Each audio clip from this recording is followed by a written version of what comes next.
Today, we are talking about some different ways to train different aspects of your endurance sport.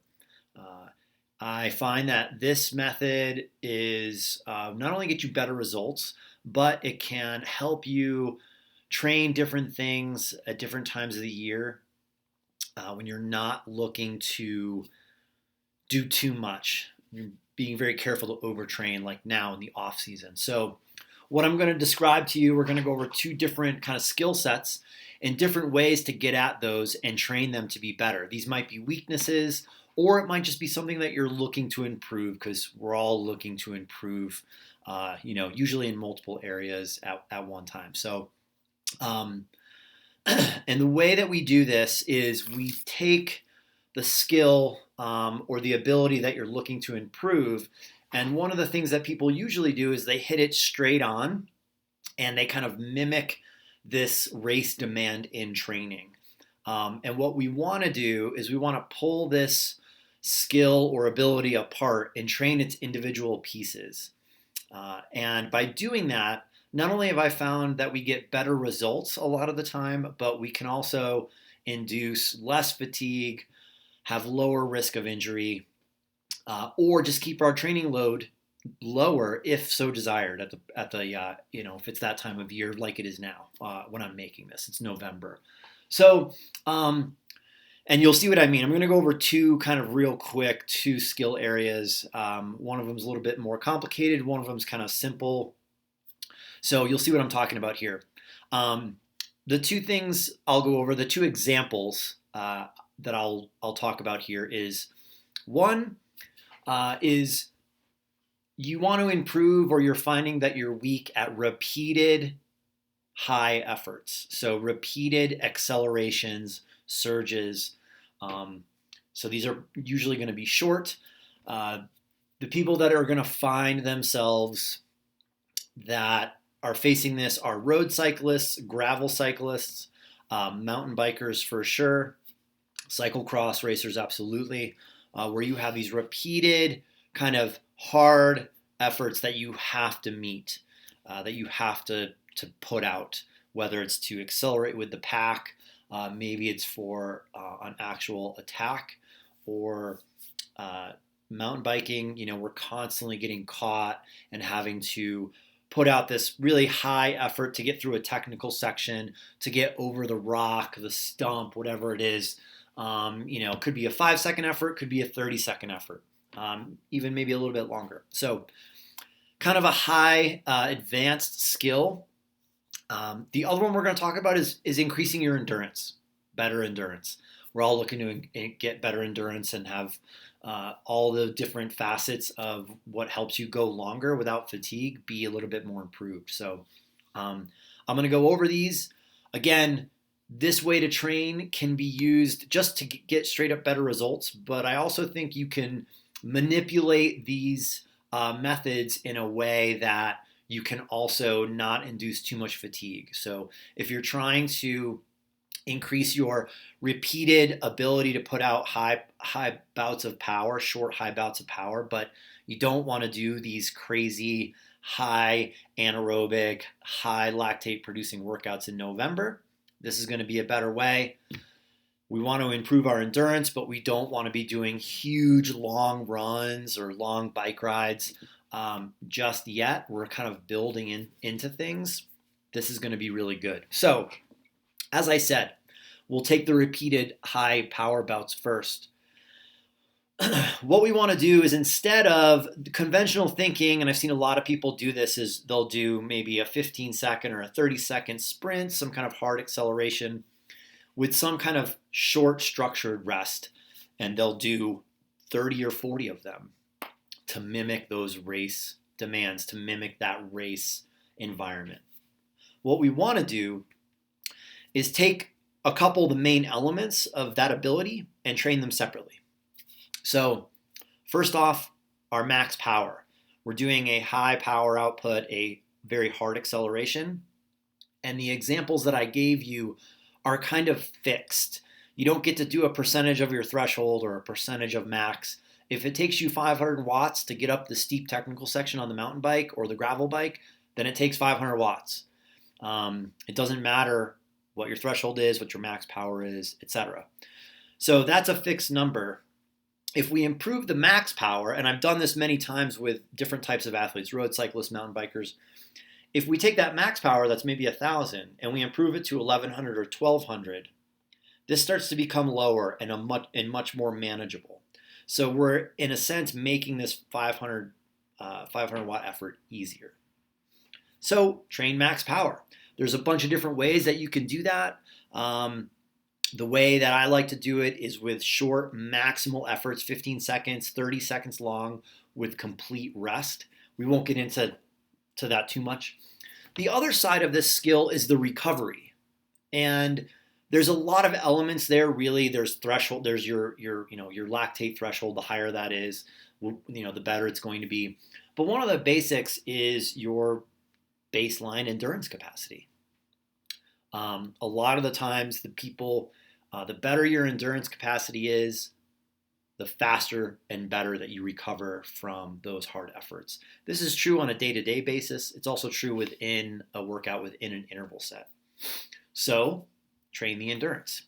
So it's interesting. We have this very advanced skill of, this repeated high power output efforts.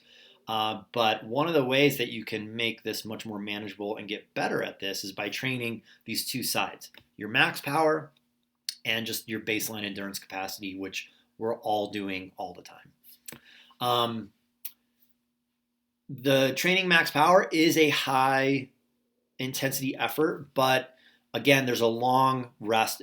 There's a full rest. So a common workout for this would be 10, 30-second efforts, maximum effort on those with complete rest. So I'd have this prescribed as 5 minutes or complete rest whenever you are ready to go again.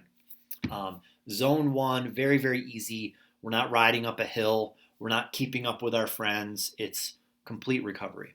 That gets extremely good results in improving max power. I've had a lot of athletes improve max power with this type of format, 10%, even more in 6 weeks' time. So very effective if you commit to doing it right. And the real full fatigue from doing those two different types of training isn't super high. You can do that in your off season. You can do that in winter, and improve that kind of anaerobic endurance, that factor that you might face in your event. Secondly, improving endurance. We all want to improve our endurance all the time, but hey, it's November right now. You're looking at your A race being late in the season. Maybe you're doing something like Ironman Lake Placid in July, or you're already thinking about some kind of world championship event, national championship event much later in the fall. So how do we do this? We don't want to be doing 2-3 these hour-long runs, these crazy long workouts just yet. And even when we are doing this high volume training, we need to be careful. So a couple of things on training endurance. One, it takes months and years to see noticeable improvements a lot of the time with this. And so your biggest ally with improving endurance is going to be consistency. I have had lots of athletes, very well, high-level athletes, experienced athletes who maybe have just been doing the sport a long time. Is a 30-minute run worth it? Yes, absolutely. Double that up in a day with another run. So you don't necessarily have to do these crazy long workouts, but be consistent. Take your off season, but get back into training. Make it short, make it manageable. You don't have to come home and fall down on the floor in a puddle of sweat for a workout to be effective. Secondly, I posted something about this on Instagram a while ago, and I got a lot of comments and conversation with some people about it, is improve your technique. Better technique, and more important, your technique durability, how long you can maintain that technique under duress, is going to show itself as better endurance. So I'll say that again. Better technique will show itself as better endurance in a long event. And you can see this. You can watch a marathon or a half or full Ironman, and you can see people who are slowing down, breaking down. They're extremely fatigued, but they are maintaining their technique. They still look good, quote unquote. So take the time to improve your technique. Go get some coaching. Go do the drills. Go do those types of workouts, if you will, or sessions that you maybe push aside in the season because you want to get the hard work in. Well, improving your technique, especially in a sport like running, especially in a sport like swimming, but cycling, every sport, cross-country skiing, mountain biking skills on the trails, trail running, all that kind of stuff will make you more efficient and it will improve your endurance. I've talked about improving technique durability with some of the swimming videos that I've made in the past. You can check those out. And so you can implement that method into whatever sport you are doing. And again, you can do this in a way where you're going to get lasting benefits without overdoing it. If you're really trying to be careful with that in your fall season, winter season, whatever your off season is. So these are some easy methods that you can do. You might need a friend or a coach to help you figure out pulling apart the different pieces of whatever skill you're trying to improve. Like I said, again, just to recap real quick, this might be a weakness or it might just be something you want to improve on. Like better endurance. We're always looking to do that. And you can do this in a manner to not just induce less fatigue if it's that time of year, but you can get better results as opposed to just hitting it straight on. So this is just a different way for you to approach attacking and training some of these areas that you might be looking to improve upon. Have fun. Leave me a comment. Send me a message if you have any thoughts on this, and we'll see everyone soon.